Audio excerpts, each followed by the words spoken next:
Hey, welcome everyone to a casual gamer's review of the campaign, the single player mode found in Call of Duty Black Ops 6. There are no spoilers in this review, unlike say, I don't know, the IGN review, which shows a lot of visual spoilers, unfortunately, if you watch that. But yeah, maybe you're like me, you have no friends, you want to stick to the single player mode. Woes you, woes me. Now, if you want to find the written version of this review, you can find a link to my website in the video description. So what I'm trying to do is answer the question, is the campaign worth the full price? Is it even worth your time even if you have it for free? Or if you're like me, you played this on Xbox Series X with a 1-month Game Pass subscription. Now that I beat the campaign, I'm going to cancel my subscription, which is one of the best values I've had for a Call of Duty game and Game Pass in a long while. So is it worth the full price of your time at all? I would argue yes. So I want to say this up front, that my experience with Call of Duty campaigns are usually pretty horrible. For the most part, they're not that good. They're pretty terrible in story, they go over the top, they try too hard, they focus mainly on the multiplayer aspect. But here, this is one of the best Call of Duty campaigns ever made. But in my personal opinion, okay, this is just my opinion right here, it is the best one ever made. Why is that, right? Well, for starters, you have your typical levels, many of them, in which is typical Call of Duty fashion.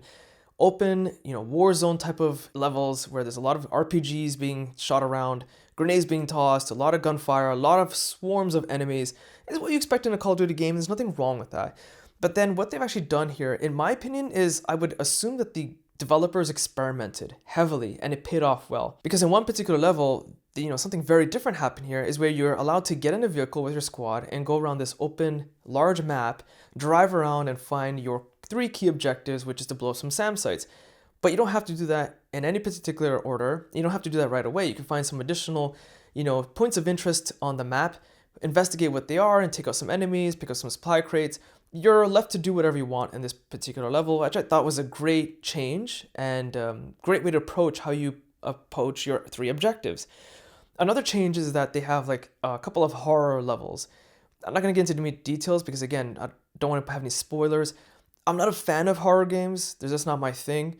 But they did include some elements of that in this campaign. It wasn't too over the top. It wasn't too drawn out too long. But then flipping onto other sides, there's a lot of stealth type of missions. You don't have to be stealthy if you don't want to. You can go all guns out for the most part when you want to. But the stealthy missions were one of the most impressive ones in the way they've did it. So for example, in one particular mission, it's at a political event. And the way you approach this level and to progress, you have different paths of progression. You don't have to go to one particular path. You can choose different paths to meet your ultimate objective. Now, whatever path you choose to progress with doesn't matter on the story. It doesn't impact anything at all. However, it's just nice to have that element of choice. And it gives some minor replay value there if you want to, try a different way and see what happens. My favorite level by far, again, this is my personal opinion, is the casino level. Because what happens is that you have a stealth type of mission, no guns. There are no weapons allowed for a good chunk of the level. And you're going to take the perspective of all your characters in your squad. There's a few of them, including your main character Case, and you're going to then approach from their perspective through the casino. I thought this is a great element. It was very reminiscent of Ocean's 11, where you have the different members of Ocean's squad, they're all doing their own thing for the money heist. In this game, you're doing something very similar until the action sequence begins, and then it just goes Call of Duty bonkers mode, which was fun. Even the number of items and accessories and gadgets you have, there's a fair chunk of them. They're not over the top like some of the futuristic Call of Duty campaign modes. These are well balanced and well designed. A lot of weapons to choose from, a lot of gadgets, so the way you approach combat is very unique, personable to your style. Okay, but what's the story about? That's probably what you're here for. Good chance if that's why you're playing the campaign. Well, the game focuses on the protagonist, the main character that you're controlling. His name is Case. He's a silent protagonist. There's no vocals from this character whatsoever, so I'll make that very clear. However, there are some dialogues here and there, and when you have those dialogues open up, it'll open up some chat boxes in which you can choose what you want to ask your squad members. Although these are preset dialogue boxes, there's not like a good choice or a good choice of words or a negative side, like kind of like an RPG, you can be a good guy or bad guy.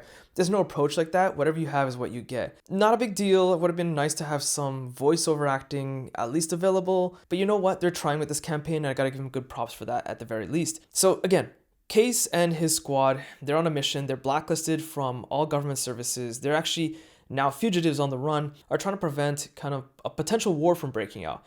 There's a lot of mystery as to what this rogue group called the Pantheon, that's the evil group in this game, are trying to accomplish. Are they trying to do mass murder? Are they trying to cause a war? Are they trying to topple a government? It's very mysterious what their objectives are and who they are. And the mystery of where this group came from, their true objective, is kind of the appeal of the campaign, because that's what the campaign is focusing on. You chasing down the Pantheon and trying to find out all those things about them, who they are and what they're trying to do. And because you're a group of rogue operatives, you're going to have to infiltrate US government sites. You're going to take parts in some war, which are kind of like done under the table, shady kind of operations. I love this element of the game. And you know what? Despite all this versatility and levels and action and combat and stealthy, what the game does here to make things kind of really balance out and kind of reset the tone. Because for example, you're going from guns blazing to a stealthy mission. Sometimes it's kind of hard to adjust between those type of stages, especially if you're playing for a few hours non-stop. What the game does a really good job of is in between core missions, you'll go back to your base of operations with you and your fugitive operative squad. And during this time, you can explore this old mansion that used to be a base of operations for another military group, uncover some of the secrets if you want to, but also gives you an opportunity to have some dialogue with your companions. Again, there's not open type of conversation. They're pretty much preset dialogue. And in some chances, it's possible you might have like one sentence said from them, and other times you'll have like an open dialogue discussion. But it gives you the ability to kind of reset the tone of the missions, but also get to know your squad members and kind of, adapt to them and like them and hope that, hey, none of them are waving the death flag and they don't die in the campaign, because you start to like them. My personal favorite is Felix. He's a super smart guy. He's wrestling with a lot of internal demons, very deep, rich character in my opinion. Graphics in general are pretty decent. Again, I'm played on Xbox Series X, and you can upgrade your base of operations. So for example, if you find cash lying around in certain mission objectives, no microtransactions, make that very clear. It's just digital in-game cash that you find around in certain missions. You invest it into your base of operations. So for example, if you invest into the workbench, you can then buy like upgrades for your character, in which you can do things like, say, reload faster. The game operated incredibly smooth and had next to no bugs or glitches, except for one part in which Adler was smoking. Like literally, his smoke was coming out of his body. I think there's something to do with his cigarette that he placed behind him in the animation, but it kind of made it look like it's coming through his body instead. It's kind of hysterical. If anything, nothing that ruined the actual experience. Only at one time in the entire campaign did the frame rate drop a little bit, but that happened during an in-game cutscene. Nothing that happened during actual game combat that caused me to lose or ruin the gameplay itself. Overall, the gameplay mechanics and combat mechanics were very smooth. Sound is on point because I have small kids and I tend to play in the evening. With headphones on, I was using the official Xbox headphones. Man, the explosions were one of the best sounding explosions I've heard in any first-person shooter game. It just was blasting in my headphones, but not deafening, but fairly well balanced. But I think that the bass being pushed during the explosion sequences, especially in the cutscenes in particular, it sounded amazing. Overall sound and dialogue and voice acting was spot on, so audio was no sacrifice here by any means. And considering the campaign took 8.5 hours to complete, it didn't drag on any more than it should have.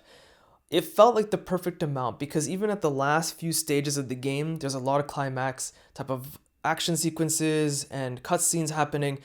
It felt like this is the surge and pinnacle of the story, and then they cut it off right at the right moment. It didn't feel too dragged out. It didn't feel like it was overbearing. It was just the perfect amount of campaign length, and it felt awesome. So with all this versatility, what about enemy combat?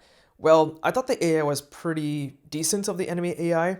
There are some levels where they just kept throwing grenades at me, and it caused me to have to restart to the latest checkpoint. Is pretty frustrating, but it also made the challenge fun. It made it not as boring as I was expecting it to. And not only that, when there's swarms of enemies, they'll try to go through different ways to get around like my cover system and try to swarm in on top of me. It was fun and refreshing in that manner. Very challenging, but again, fun. One thing that was kind of lacking compared to a lot of other Call of Duty games was a dedicated like vehicle tank mission. Like there are some vehicles in here, don't get me wrong. Again, I don't want to spoil anything, but the usage of the vehicles was so minimal compared to previous Call of Duty games. It's more focused on the story and the actual combat mechanics of Case, your character. Not a bad thing, but just something to make you expect it of. It did get kind of repetitive with some of the mini bosses. The Pantheon has some like elite soldiers of theirs.